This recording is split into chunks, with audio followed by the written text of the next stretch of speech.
국가 미래를 위해 지방 분권형 개헌이 실현되어야 한다는 목소리가 커지고 있습니다. 후보님은 얼마 전 지방이 직면한 성장, 통합, 소멸 위기에 적극적으로 대응해 대한민국 어디에 살아도 차별 없는 균형 발전을 실현하겠다며 지방 분권형 개헌을 공약으로 발표하신 바가 있습니다. 이에 대해 보다 구체적인 내용을 이 자리에서 밝혀주실 수 있는지요? 또 대한민국의 핵심인 인천 등 수도권은 40년째 수도권 규제에 발목이 잡혀 있어 글로벌 경쟁력이 약화되고 있다는 지적입니다. 저출산 고령화 시대에 세종시의 국회의사당과 대통령 제2집무실을 이전하고 대법원, 감사원, 헌법재판소, 중앙선거관리위원회 등의 지방 이전을 약속하셨습니다.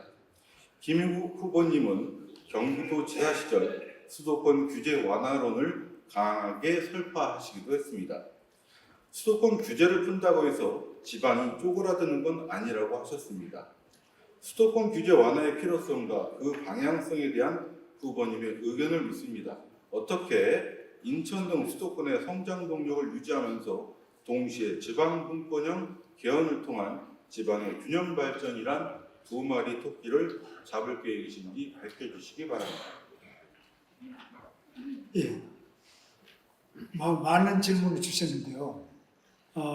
제가 이 지방 분권을 꼭 해야 된다고 생각하는 것은 경기도 도지사를 제가 8년을 했습니다.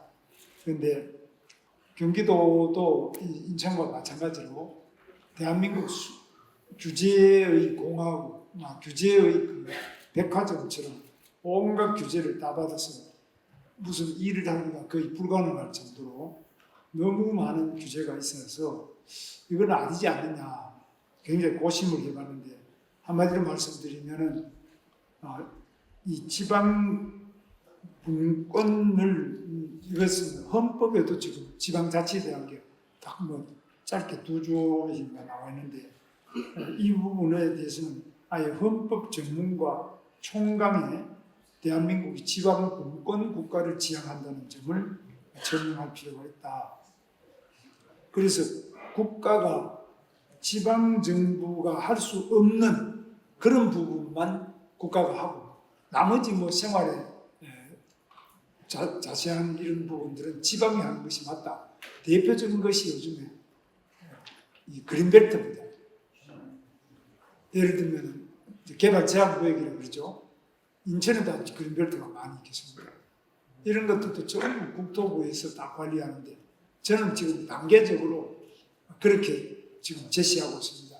인구가 감소하는 지방, 그 수도권 빼고 나머지 지방은 그린벨트를 제가 취임하면 거의 즉시적으로 완전히 해제를 해야 된다고 저는 생각합니다.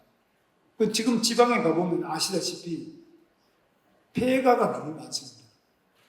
저는 경북 영천 출신인데 제 고향에는 거의 마을의 3분의 2 이상이 다 폐가면 집이 다 흐르고 사람이 살 사람이 없어요.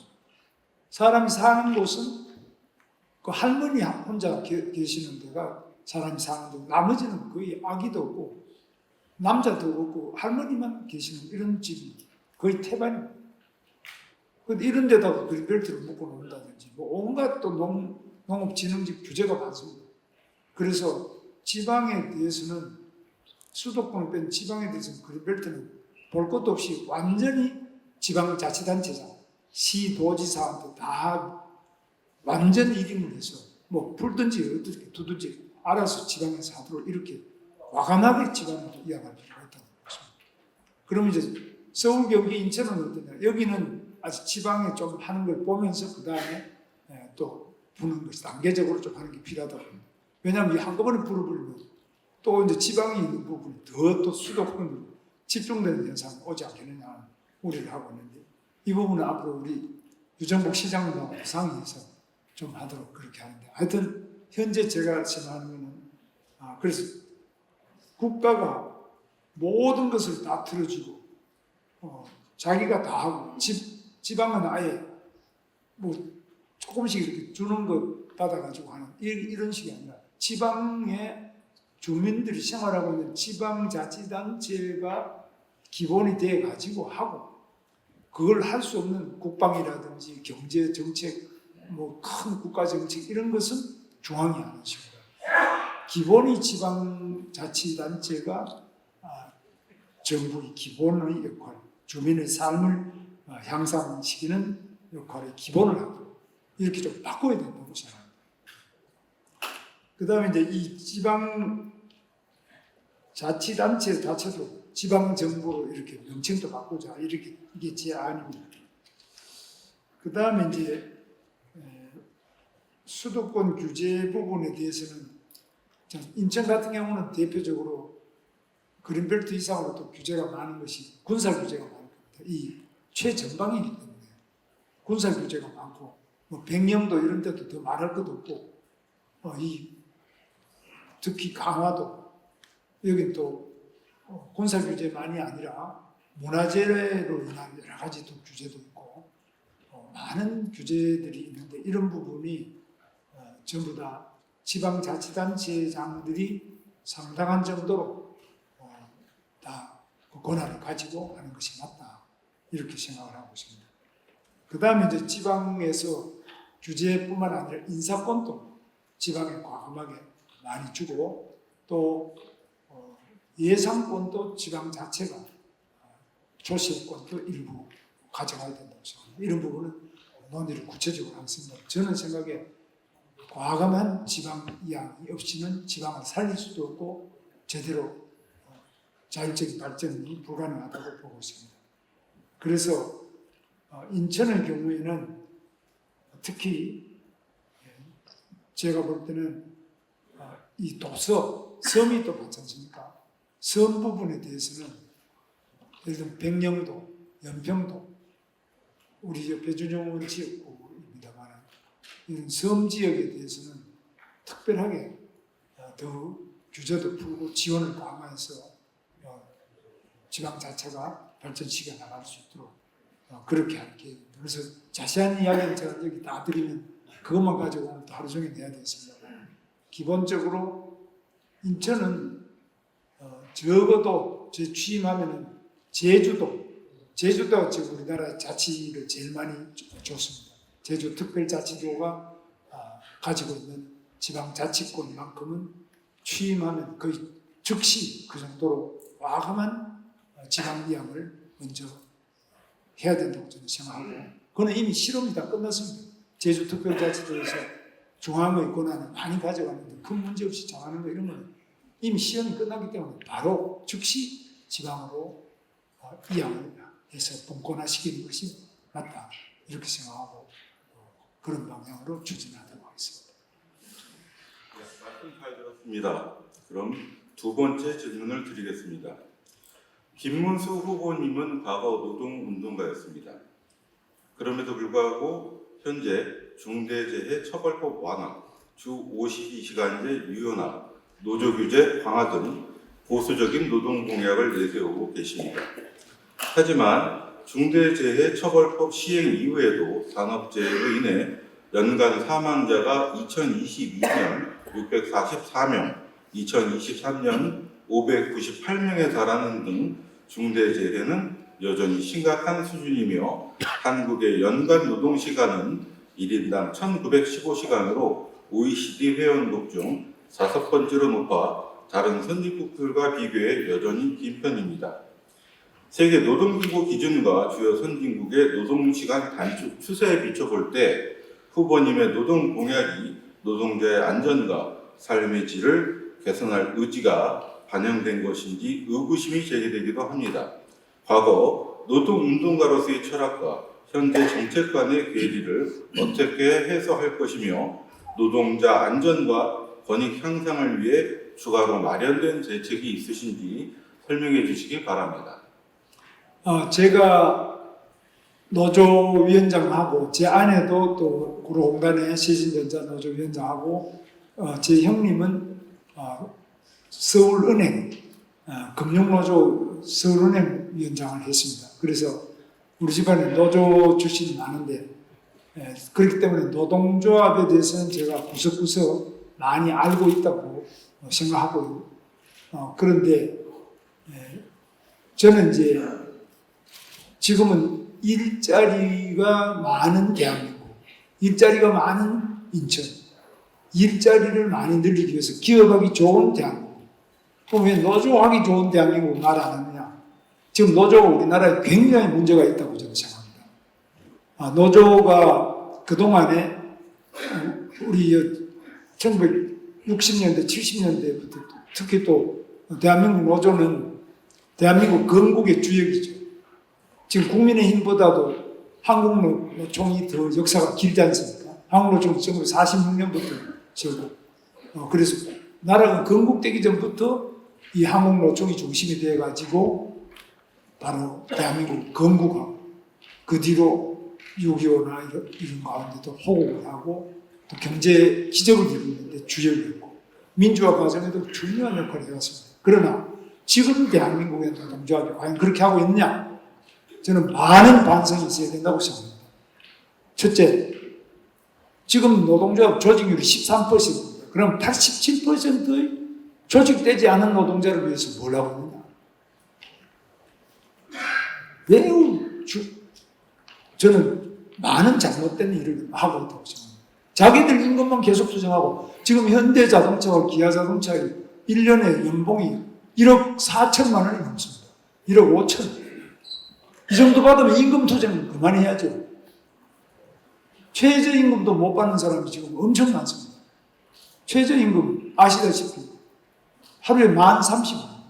그러니까 이 최저임금 이하의 정말 이런 사람, 그것도 또 체불임금까지 최저임금조차도 체불이 되고 있는 이 많은 노동자들에 대해서 기본적으로 그 연대의식을 가지고 그 약자에 대한 배려와 약자를 살피는 그게 노조 정신인데 여기 우리 노조위원장이 또 와 계십니다. 약자들에 대해서는 전혀 보지 않고 자기들 임금만 계속 1억 5천이 되는데도 계속 자기 임금을 더 올려달라고 투쟁하고 파업하고 올해까지도 파업을 했습니다. 이게 말이 되는 이야기예요. 우리나라 이 노조는 중산층 이상이 주로 노조를 하고 있습니다. 그러면서 그 중산층 이상의 노조가 자기 임금 투쟁에 목도하고 자기가 임금 많이 올라가면 밑에 하청업체나 이런 데가 점점 더 임금을 올릴 수 여력이 있기 때문에 점점 더 어려워져서 그거 돌보지 않고 이건 노동조합 정신이 아니지 않습니까? 노동조합은 같이 먹고 같이 살자는 건데 이 연대의식이 너무나 없다. 우리 사회 전체를 보지 않고 왜 자기만 이기적으로 계속 그렇게 요구하고 있느냐 하는 것은 비판받아 마땅하다고 생각하고 저는 고용노동부 장관으로서도 강력하게 비판을 했습니다. 이건 안 된다. 그러니까 이런 부분에 대해서 저보고 아니 노조하는 사람이 그렇게 하면 되느냐 하는데 지금 과연 대한민국의 민주노총, 한국노총이 13% 이내의 최상층부를 대변하고 있지 87%를 위해서 목소리 내는 걸 들어보셨습니까? 저는 우리 고용노동부는 87% 노조 없는 버려진 약자와 동행하겠다. 강자를 위한 고용노동부는 안 하겠다. 그래서 약자들을 누가 돌보느냐? 노조가 돌보지 않고 그러면 정부 공무원들이 하자. 그래서 저는 고용노동부 공무원 보고 당신들이 약자를 돌봐야 된다. 그래서 청년도 지금 정년 연장 이야기하지 않습니까? 정년을 그럼 연장하면 그만큼 젊은 청년들은 그럼 취업을 어떻게 해요? 그분들이 나가지를 않는다. 지금 젊은 청년 중에 쉬었으면 청년은 50만이죠. 그래서 제가 이 노동 문제를 이야기하면 너무너무 많은데 지금 질문 중에 노동 시간이 길다고 하는데 지금 많이 줄어가지고 우리가 세계 최장 시간도 아닙니다. 그런데 더 문제는 뭐냐? 노동 생산성이 아주 낮습니다. 저는 미국의 공장도 많이 가보고 다른 일본 공장 또는 유럽의 공장, 독일 공장 이런 데 제가 다 현장에 가봅니다. 저는 농장 생활을 7년 했지 않습니까? 제가 공장에 가면 이 사람들이 일을 하는지 안 하는지 어떤지 그 규율을 보는데 우리나라처럼 노동규율이 형편없는 나라가 없습니다. 일을 하는지 뭘 전화 받고 그래서 제가 핸드폰을 가지고 들어가지 않아야 된다는 그런 광주 글로벌 모터스 또 광주에 일자리죠. 거기 핸드폰을 앞에 들어갈 때 벌써 다 맡깁니다.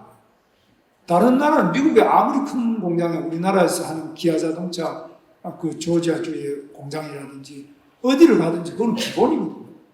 근무하면서 계속 핸드폰하고 자기 볼일 다 보고 거의 노동조율이 제대로 지켜지는데 우리는 지금 이게 일을 하는지 뭐 자기 전화 받고 이렇게 하는지 이게 구분이 잘 안 되는 경우가 많이 있는데 이런 거는 안 고치면은 말만 길게 일했다 그러는데 사실 실제 생산성 자체가 못 따라갑니다. 그래서 제가 그런 거, 이거 참, 우리나라에도 그렇게 하는 데가 광주 글로벌 모터스인데, 그걸 제가 글을 한마디 썼더니만, 온 노조가 저를 비판해요. 그 말이 되는 이야기냐, 당신이 노조에 있다는 사람이 노조 없는 게 좋은 거냐, 핸드폰 그걸 마음대로 못하게 하는 그게 인권 탄압이 아니냐는 식인데, 저는 그렇게 보지 않거든요. 노동주의이 분명히 있어야 돼요. 그래야 이 나라의 기업은 지금 기업이 왜 해외 나갑니까? 지금 현대자동차, 기아자동차가 지금 31조를 들고 미국으로 가야 되니까. 그게 꼭 관심 때문입니까? 저는 그 안에 있는 사람들 내부의 중요한 의사결정권자들 이야기 들어봅니다. 그게 꼭 관심 때문만이 아니다. 현대 기아자동차 대한민국에 더 이상 공장 안 짓는다는 겁니다. 삼성도 절대 안 짓는다는 겁니다. 제가 경기도지사 하면서 삼성 이건희 회장부터 삼성의 주요한 의사결정권자를 찾아가서 5년을 설득해서 겨우 여기 평택 공장 120만 평을 지었고 안 하겠다는 한국에는 공장 안 하겠다는 거예요. 땅값이 우선 미국 가면 100만 평, 200만 평이 1,500원, 1달러밖에 안 합니다. 땅이 아무리 넓어도 1달러입니다. 우리는 땅값이 얼마입니까? 또 임금 수준이 우리가 지금 미국보다 높아요. 일본보다는 더 높고 독일보다 높습니다. 자동차 운영 딥 보면요. 이렇게 높은 임금에 파업을 또 안 해야 되는데 가장 비싼 땅값이 가장 높은 임금에 파업 세계에서 제일 파업으로 인한 근로 손실수가 많고 또 일은 또 제일 노동조율은 안 돼 있는데 여기서 어떻게 사업을 할 수 있나요? 그래서 이거 고쳐야 됩니다. 이거 못 고치면 아무리 경제하지만 기업이 안 오는데 어떻게 경제가 됩니까? 그래서 이런 부분에서 우리가 정말 자기 반성이 있어야 됩니다. 제가 이런 이야기하면 저보고 저 배신자, 노조하던 사람이 저런 말 할 수 있어. 제가 노조를 해봤기 때문에 하는 말씀입니다. 노조도 기업이 잘 돼야 노동조합으로 늘어나고 기업이 확장해야만 노조가 될 거 아닙니까? 기업이 다 문 닫았는데 노조가 어디 있습니까? 그럼 지금 우리나라에 기업이 다 나가고 지금 이런 좋은 기업부터 나가는데요. 현대기아가 31조를 들고 나가면 그 밑에 부품 회사부터 다 따라 나가야 된다. 그럼 여기 남아있는 기업이 누구냐? 지금 임금도요, 우리나라 임금이 낮다 그러는데, 낮은 사람은 낮아요. 그러나, 노조가 있는 데는 지금 높아요. 진짜 낮은 거는 그런 분도 많아요. 최고 임금도 못 받는 분도 많아요. 이것부터 우리가 정보 고쳐줘야지. 그 노조가 제일 임금 많이 받는 연봉이 1억 5천씩 되는 이런 사람들이 계속 임금파 투쟁을 하면 이 세계에서 견뎌낼 기업이 어디 되냐. 그래서 이런 격차와 이런 자기 이기적인 이런 건 안 된다는 거고. 그래서 시간도 똑같습니다. 지금 시간도 주 4일째 하는 데도 있고 4.5일째 하는 기업마다 다 사정이 다르지 않습니까? 어느 정도 자율성을 줘야 됩니다. 우리처럼 이렇게 근로기준법이 자율성이 거의 없습니다. 무조건 전국의 모든 업종, 지역 다 동일하게 무조건 적용입니다. 이 경직성이 말할 수가 없습니다. 또 사람은 해고도 못 시키고. 그러니까 한번 뽑으면 해고를 못 시키니까 정년까지 내보내지를 못하니까 안 뽑는 겁니다. 사람 뽑을 때마다 너무 고민을 많이 합니다. 이 사람은 중간에 사업이 안 되면 내보낼 수 있으면 뽑았다가 또 내보내고 이렇게 쉽게 뽑는데 내보내지를 못하니까 안 뽑는 거예요. 그래서 계속 그 하청 다른 임시직 이런 이상한 변형된 형태로 뽑지 정규직을 안 뽑는 거예요.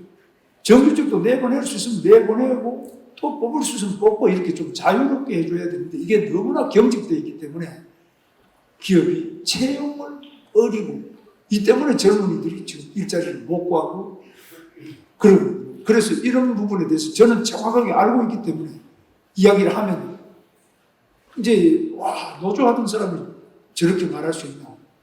근데 사실 지금 우리나라의 이 노동 경직성은 노조 자체를 위해서도 해로운 겁니다.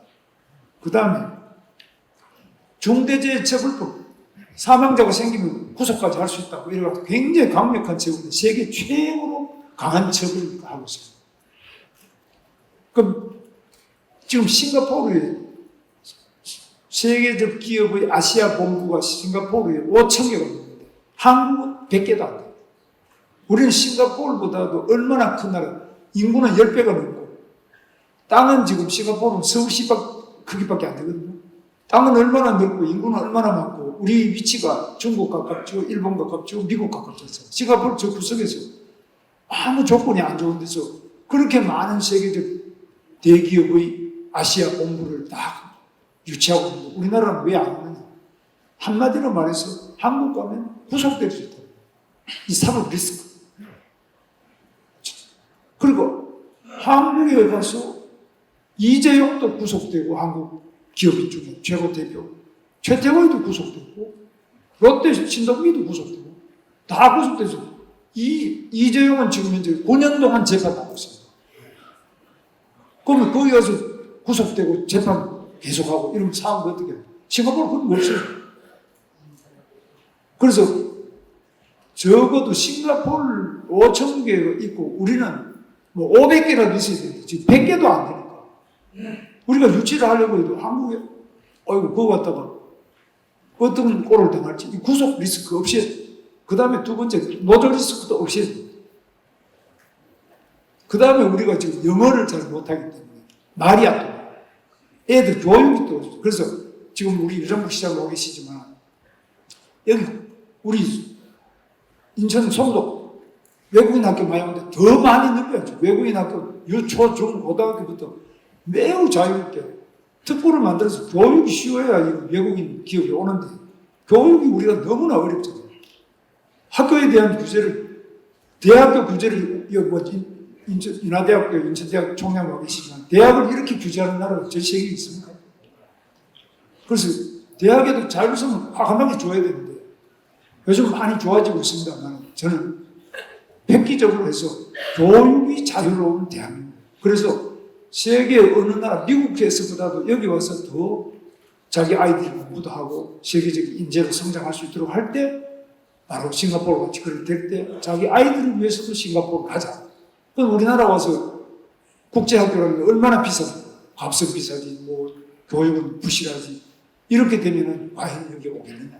많은 요인이 있는데 저는 이런 거 하나하나 고쳐 나가야 되고 정말 이 송도처럼 이 자유구역, 경제자유구역 이런데 과감한 규제에 좀 선도적으로 하고 나머지 지역에도 지금 이런 규제를 풀어나가야 된다.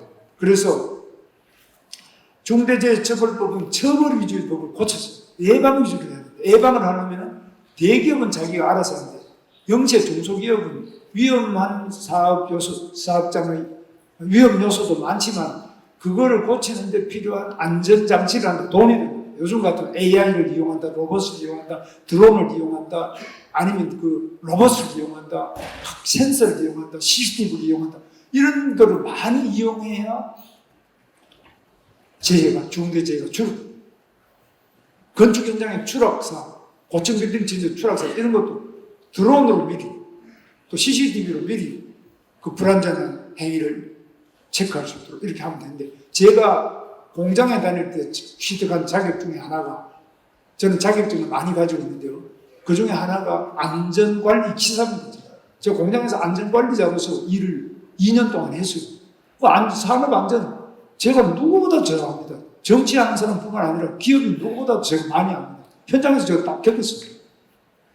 그런데 예방을 위주로 해야지 사상 처벌한다고 해봐야 기업만 어렵지.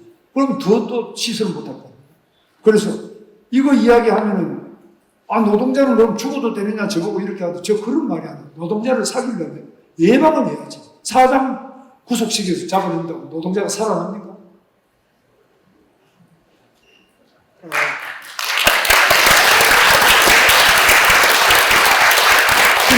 그래서 영세 소규모 기업과 위험한 그 요즘에 건설업체라든지 또 아주 그 화학업체 그 폭발성이 강한 거, 요즘 2차 전지 하는데 이런데 폭발성이 강한 거, 이런 것들 요인을 다 알고 있습니다. 우리나라 과학기술이 얼마나 발달이 됐습니까? 충분히 예방할 수 있습니다. 이거 우리가 투자를 해줘야 되는데 중소기업은 투자 능력이 없습니다. 대기업도 하다 보면 그걸 하청을 잘 주거든요. 왜냐하면 아까 말씀처럼 인천제철이, 이 현대제철이 많이 사망이 있다. 왜 사망이? 거기 인건비를 줄이기 위해 그걸 하청을 계속 줘요. 사내 하청. 하청. 그 밑에까지는 안 되는, 이런 걸 하청된 거를 전부 원청으로 많이 편입시켜야 돼요. 원청으로 편입하면 그 다음에 그걸 사람을 정리를 못하니까 안 뽑는 겁니다. 그건 자꾸 하청을 줘요. 이 굉장히 큰 구조적인 문제가 있는데, 이런 한국 경제의 독특한 구조적인 문제, 이건 노동 정책에서부터 오는 게 많습니다. 자, 그 다음. 이제 앞에서 사실은 일부 답을 주셔서 마지막 질문은 짧게 드리겠습니다. 인천은 행정구역상 백령, 대충, 연평 등 서해 5도를 포함하고 있고 이 지역들은 북한과 해상으로 이어진 접경 지역입니다. 이 지역은 분단 이래로 특히 남북 관계에 민감한 영향을 받고 있어 정주 여건이 매우 열악합니다. 역대 정권마다 모두 서해 5도에 대한 특별한 지원을 약속해 왔지만 실제 거주민들이 느끼는 실효적인 정책 체감도는 낮습니다. 앞으로 서해 5도의 안전 보장과 주민들의 삶의 질 개선을 위한 후보님만의 정책이 있다면 무엇인지 말씀해 주시기 바랍니다. 제가 그래서 요즘에 질문을 들어봤는데요. 저는 옛날에 경기도지사 할 때는 저 백령도 같은데 최전방 아닙니까? 38 이북의 최전방인데 그런 데다가 외국인 전용 카지노 같은 걸 한번 하자. 그렇게 제안을 했습니다. 그러면 거기에 뭐 중국 사람도 오고 뭐 미국 사람도 여러 그 외국에서 카지노 하러 올 거 아닙니까? 그러면 그런 카지노가 있는데 거기다 포격 하고 이렇게 할 수 있겠느냐? 그 우리 그 지역의 안전 안보를 위해서 그 외국인 전용을 해서 완전히 규제를 풀어가지고 국내와는 다른 그런 뭐 비자도 없고 누구나 와서 하고 다만 범죄 이런 것만 우리가 관리해주고요. 범죄만 제대로 관리하고 나머지는 완전 자유롭게. 예를 들면 마카오나 싱가포르 그래 하지 않습니까? 그런데 못할 게 뭐 있냐고. 그런데 그 이야기 했다고 저보고 굉장히 요즘 또 비판을 많이 받고 있습니다. 그런데 저는 그게 그렇게 비판받을 일이냐. 백령도 같은데 그런 데다가 정말 그래서 소득도 많이 올리고 뭐 제대로 될 수 있다면 완전 자유를 풀어줘 버려야지. 그럼 그 관측이 오면 또 백령도에 뭐 관측이 좀 온다고 한들 뭐 안 와야 되겠지만 온다고 한들 그게 뭐 나라가 전부 무너집니다. 그래서 어떤 섬이나 이런 것 우리 육지가 많이 떨어지는 섬에 대해서 지나치게 규제를 많이 하고 중앙정부가 통제하고 그 다음에 또 육지에서도 저 섬에는 왜 저런 거 카지노 해주고 우리는 안 해주냐 뭐 이런 비판이 있을 수 있잖아요. 그러나 그런 정말 위험한 백령도라든지 이런 데는 발상을 확 바꿔야 된다. 그래서 정말 안전하고도 그 지역이 제대로 전화기복이 될 수 있는 그런 정책을 취해야 안 되겠느냐. 그래서 저는 그 지역 주민들을 위해서 뭐 우리 시장님도 그런 이야기하면 당장에 워낙 욕을 먹어가지고 또 어려울 수 있습니다. 저는 욕 먹더라도 막 하자 이래서 저 욕을 많이 먹는 편인데 저는 우리 대한민국을 위해서 욕을 먹지 않으면 이 국난을 극복할 수가 없다고 생각합니다. 그래서 반드시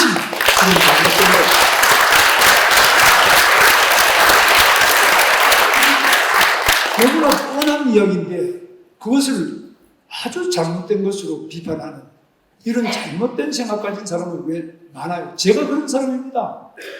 제가 박정희 대통령을 얼마나 욕을 했죠. 저는 고속도로 할 때 못하겠다고 데모하고 뭐 안경 신발 다 잊어먹고 잡혀가서 두들겨 맞고 저는 제철소 할 때도 포항제철이 안 된다. 절대로 안 됐어요. 왜? 우리 대학교 교수님들이 그렇게 가르쳐 줬어요. 고속도로 할 필요가 뭐 있느냐. 국도가 남아도는데 그때 진짜 남아도었어요. 포항제철하자 보면 우리나라에 원광석도 안 나오지, 코크스도 없지, 뭐 장비도 없지. 또 우리나라가 철판 만들어가지고 누가 사가냐? 그때 자동차도 제대로 안 할 때. 근데 지금 어떻게 됐어요? 자동차도 마이카 할 때 저는 마이카도 반대했어요. 우리나라가 부품 그 10,000개가 넘는 부품 중에 한 개도 제대로 못 만드는데 무슨 놈 마이카냐? 우리가 마이카 만들어봤자 그거는 누가 사주겠냐? 그래서 다 반대했는데 그 다음에 또 방산 창원에 방산단 할 때 박정희 대통령 마지막 때입니다. 우리도 그것도 반대했어요. 아, 방산이 말이 되느냐 지금. 아, 왜 무기를 만드느냐 그걸 가지고 농기구를 만들어야지. 뭐 이런 식으로 반대했어. 우리는 평화주의고 박정희는 전쟁주의자예요. 제가 그런 걸 다 해본 사람입니다. 근데 어떻게 됐습니까? 대박이 터졌잖아요. 고속도로 뭐 내가 경기도지사 할 때 경기도 북부에 고속도로가 없었어. 지금은 이제 포천구리 동두천 고속도로 생겼는데 그것도 고속도로 하나도 없었어. 고속도로 없으면 길이 막혀가지고 그 기업이 들어오려고 막히니까 도저히 기업도 못 들어오고 아무도 안 합니다. 그래서 지금 제가 반대했던 고속도로, 제철소, 그 다음에 자동차 공장, 방산 전부 다 대박입니다. 전 세계 1등이 됐어요. 원자력 저는 절대 반대거든요. 문재인 대통령 이상으로 저는 탈원전. 그랬는데 어떻게 됐습니까? 원전 세계 최고가 됐잖아요. 원전이 가장 안전한 연료 에너지가 됐잖아요. 그런데 뭘 모르고 저는 또 환경기사입니다. 제가 공장에 다닐 때 환경기사로 또 일을 했어요. 환경관리 기사인데 환경기사 저는 환경에 국회 환경노동위원회만 제가 또 6년을 있었어요. 그러니까 환경에 대해서 꽤 압니다. 전혀 환경을 모르는 사람들이 환경운동을 해요. 정말 아무것도 모르고 그냥 주장을 합니다. 노동조합을 가장 모르는 사람이 노조에 대해서 이야기하고 있어요. 그리고 지금 산업에 대해서도 전혀 모르고 도시계획도 전혀 모르고 이런 사람들이 전부 자기 주장을 강력하게 하고 있는데 그 대표적인 사람이 지금 여기 대통령에도 나온 사람입니다. 전혀 경험이 없고 전혀 해본 것도 없고 해본 적도 없고 그저 부패와 비리와 거짓말 이런 사람들이 온 국민을 속이고 있는데 거기에 대해서 제대로 좀 검증하는 자리가 있어야 되는데 없다 이거예요. 정말 그 사람들 한번 보십시오. 해놓은 게 뭐 있느냐? 당신들이 한 게 뭐 있느냐? 그러면서 가장 많이 한 사람을 계속 비판하고 그는 독재자다 뭐다 저거고 독재라고 그러는 사람도 있거든요. 아니 저만큼 민주적인 사람이 어디 있습니까? 저는 가정이나 뭐 어디서나 저는 정말 민주적으로 항상 이야기해보라고 듣고 이렇게 하죠. 제가 독재를 해본 적도 없어요. 근데 가장 독재자가 좀 전혀 아닌 사람이에요. 제가 계엄을 선포했으니까 제가 무슨 뭐 한 게 뭐 있습니까? 그래서 정말 우리나라의 이 말 따르고 행동이 다르고 아무 실적 없는 사람이 선동만 가지고 이 나라를 끌고 나가겠다는 매우 위험한 시점이 아니다. 그래서 저는 정말 제가 지금 뭐 한 번도 이 대통령 선거 나올 생각을 안 했습니다. 아무 생각도 없이 저는 제가 가야 될 길을 그냥 갔는데 야 국민들이 볼 때는 어떻게 저 사람 저렇게 할 수 있나? 저는 제 양심에 맞췄어요. 이렇게 하는 것이 너무나 당연하기 때문에 국회에서도 저보고 막 내란이다 계엄에 대해서 일어나라고 아니 그게 제가 그럽니다. 국회 폭력이 국회의원의 이름을 들린 폭력행위지 그게 어떻게 국회입니까? 국회라면 당연히 정상적인 자기 절차에 따라서 자 국무총리 나와보세요. 이거 어떻게 생각합니까? 잘못됐으면 사과하시는 게 어떻습니까? 이렇게 하는 거지. 그냥 국회의원들이 수백 명 앉아가지고 무조건 장관들 총리들 불러다 놓고 협박하고 고함 지르고 안 일어서면 그냥 욕하고 언론 이거 받아 쓰고 이게 지금 대한민국 민주주의가 제대로 되고 있습니까? 저는 대한민국 민주주의가 제가 살아본 중에 가장 위험한 민주주의에 와 있다고 생각합니다. 나라 전체가 성장이 정체되고 민주주의가 완전히 파괴돼서 한 개인의 방탄을 위한 괴물 방탄 독재가 지금 진행되고 있다고 생각합니다. 그래서 저는 인천의 경우에도 많은 경험이 있지 않습니까? 인천의 GM 자동차라든지 노동운동은 그때는 우리 신화였죠. 많은 역사적으로 인천 상륙자 같은 것도 모든 그 아픔과 영역 그리고 미래의 희망을 다 안고 있는 이 인천에 모든 걸 다 경험해 보시고 모든 걸 다 내다보시는 훌륭한 지도자들이 인천을 올바르게 이끄실 뿐만 아니라 대한민국을 올바르게 이끄는 탁월한 리더십을 이 세월에서 많이 말씀해 주시고 우리 유정부 시장님과 인천의 우리 또 국회의원님 지도자 여러분들께서 대한민국의 위기를 극복하는 리더십 발휘해 주시기를 기대합니다.